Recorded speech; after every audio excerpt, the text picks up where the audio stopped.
बिस्मिल्लाहिर्रहमानिर्रहीम। अस्सलाम वालेकुम। आप देख रहे हैं प्रोग्राम हया अलल फलाह और मैं हूं आपके साथ अबू हुरैरा। नाज़रीन, हमारे जो व्यूअर्स हैं, देखने वाले हैं, उन्होंने आज कुछ नए सवालात हमारे से पूछे हैं जो हम आज पूछेंगे तौसीफ़ुल हसन साहब से। और काफ़ी अच्छे सवालात हैं। उन्होंने हमारे से नमाज और वज़ू के हवाले से सवाल पूछे हैं और तौसीफ़ुल हसन साहब हमें इनका जवाब बाद देंगे। और मेरी आप सबसे गुजारिश है कि मेहरबानी करके हमें जो है वो कमेंट सेक्शन में अपने जो सवालात होते हैं वो बता दिया करें, ताकि हम अगले प्रोग्राम में उन सवालात को मौलाना साहब से पूछ सकें और फिर उनका हल जो है वो तलाश कर सकें इस्लाम और कुरान की रूह से। तो आज का प्रोग्राम हम इसी हवाले से करेंगे। हमारे जो सवालात हैं हम मौलाना साहब से पूछेंगे। सबसे पहले तो बहुत शुक्रिया मौलाना साहब आपका, आपने हमें वक्त दिया। जी, बिस्मिल्लाहिर्रहमानिर्रहीम। नहमदुहु व नुसल्ली व नुसल्लिमु अला रसूलिल करीम, अम्मा बाद। पहले तो अबू हुरैरा भाई, आपका और आपकी टीम का मैं शुक्रिया अदा करता हूँ कि आपने एक मरतबा फिर मसाइल बताने के लिए, मसाइल को हल करने के लिए मुझ नाचीज़ को दावत दी। रब कायनात आपकी इस काविश को अपनी बारगाह अक़दस में कबूल और मंजूर फरमाए। पहला सवाल जो हम मौलाना तौसीफ़ुल हसन साहब से करने जा रहे हैं वो हमारे ही किसी व्यूवर ने हमें कमेंट किया था और काफ़ी अच्छा सवाल था। उसको हमने देखा और फिर हमने उसको ऐड किया इन सवालात में। और मैं पहला सवाल आपसे यही पूछना चाह रहा हूँ कि नमाज जुमा में हम अक्सर देखते हैं कि काफ़ी कसीर तादाद में जो लोग होते हैं वो 2 फ़र्ज़ पढ़कर जो है वो अपने घरों में रवाना हो जाते हैं और फिर उसके बाद वो घर में भी बाकी जो फ़राइज़ होते हैं, घर में जो बाकी नवाफिल होते हैं, सुनते होते हैं, वो नहीं पढ़ते हैं।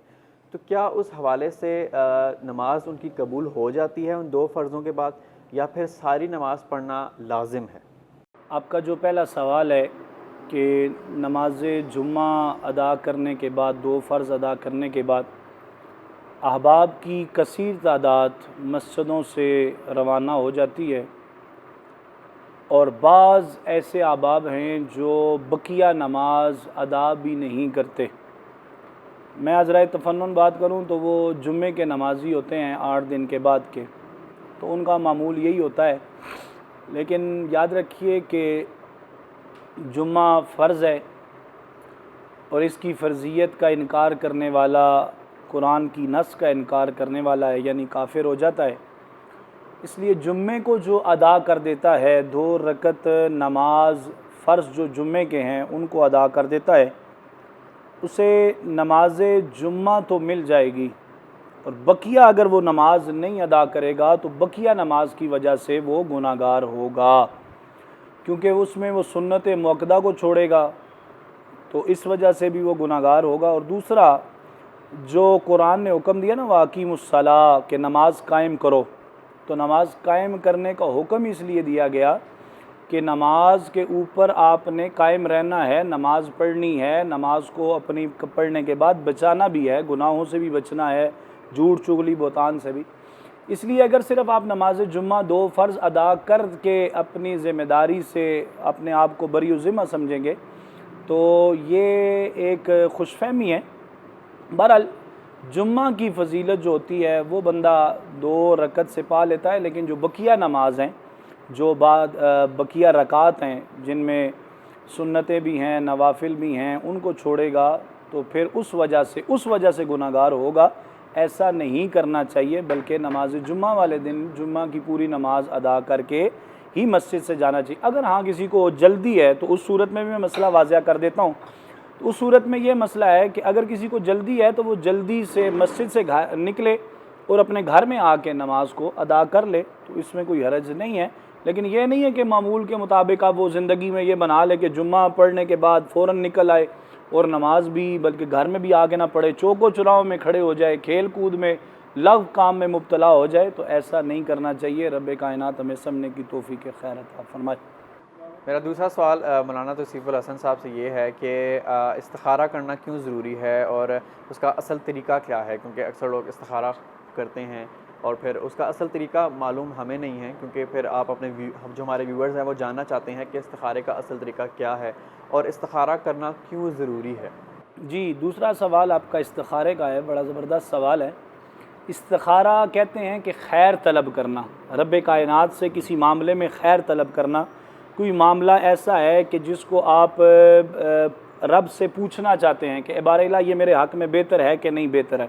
ये हज़रात सहाबा इकराम रिदवानुल्लाह ताला अलैहिम अजमईन से साबित है और दीगर औलिया इकराम से तवातुर के साथ उन्होंने हर अमल शुरू करने से या नेक काम शुरू करने से पहले भी और जो भी काम शुरू किया उनसे पहले इस्तिखारा किया।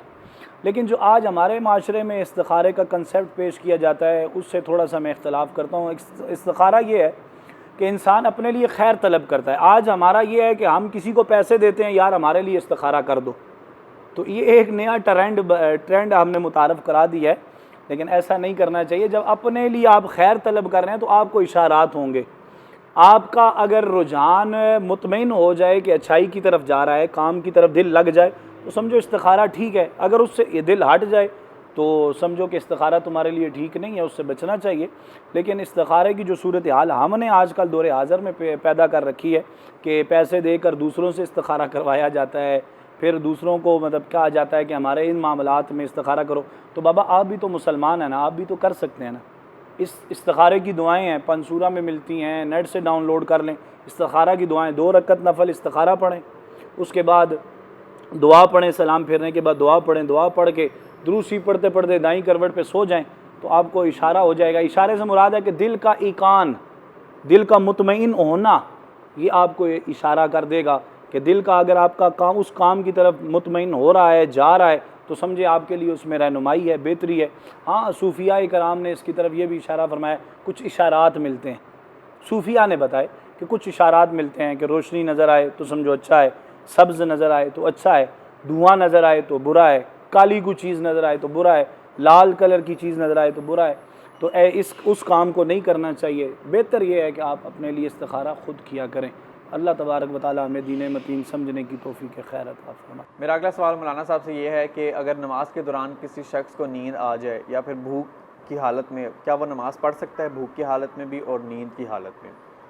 जी, नमाज में ये जो तीसरा सवाल है आपका है तो दिलचस्प सवाल है कि नमाज में हो या नमाज से पहले इंसान के सामने खाना आ जाए, तो ये क्योंकि दोनों की जेतें मुख्तलिफ हैं।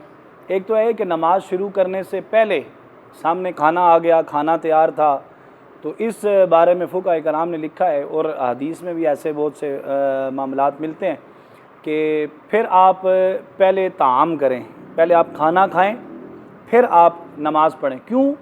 इससे ये होगा कि आप नमाज तो पढ़ रहे होंगे, खाना नहीं खाएंगे, आपका ध्यान खाने की तरफ होगा, जो कि ये नमाज के शार में से नहीं है। नमाज के लिए तो आपने ये करना है कि अंताबुदल्लाह का अन्ना का तराहू फ़इन लम यकुन तराहू फ़इन्नहु यराका, खुशू के साथ नमाज अदा करनी है ना। तो इसलिए खाना खा लें, खाना खा के आराम से आप नमाज अदा कर लें। अगर आपको भूख लगी है तो पहले आप खाना खाएं फिर नमाज़ पढ़ें। अगर हाजत नहीं है भूख की तो आप नमाज़ पढ़ के खाना खा लें, तो इसमें कोई हरज नहीं। लेकिन एक दूसरी जेहत जो आपने सवाल में बयान फरमाई कि नमाज के अंदर ही उसको नींद भी आ रही है, भूख भी लग रही है, तो अब वो नमाज को मुकम्मल करेगा, नमाज को मुकम्मल करेगा, उसके बाद जाके खाना खाता है तो बेशक खा ले, सोता है तो जाके बेशक सो ले, लेकिन नमाज को मुकम्मल करने के बाद। आज का प्रोग्राम काफ़ी अच्छा रहा और जो हमारे व्यूअर्स हैं उनके जो सवालात थे हमने मौलाना साहब से पूछे हैं। और आप भी अगर कोई आपके सवालात हैं इस्लाम से मुतल्लिक़ और जिन पर आपको शक व शुबहात हैं, वो आप हमें कमेंट सेक्शन में बता सकते हैं ताकि हम मौलाना साहब से वो पूछ सकें। और इन तमाम तर सवालात के काफ़ी अच्छे जवाब दिए हैं मौलाना साहब ने। और नए प्रोग्राम तक के लिए हम आपसे इजाज़त चाहते हैं, एक नए प्रोग्राम के लिए। तब तक के लिए हमें इजाज़त दीजिए, आपके नए सवालात के साथ हम हाज़िर होंगे। अबू हुरैरा को इजाज़त दीजिए। अस्सलामु अलैकुम व रहमतुल्लाह।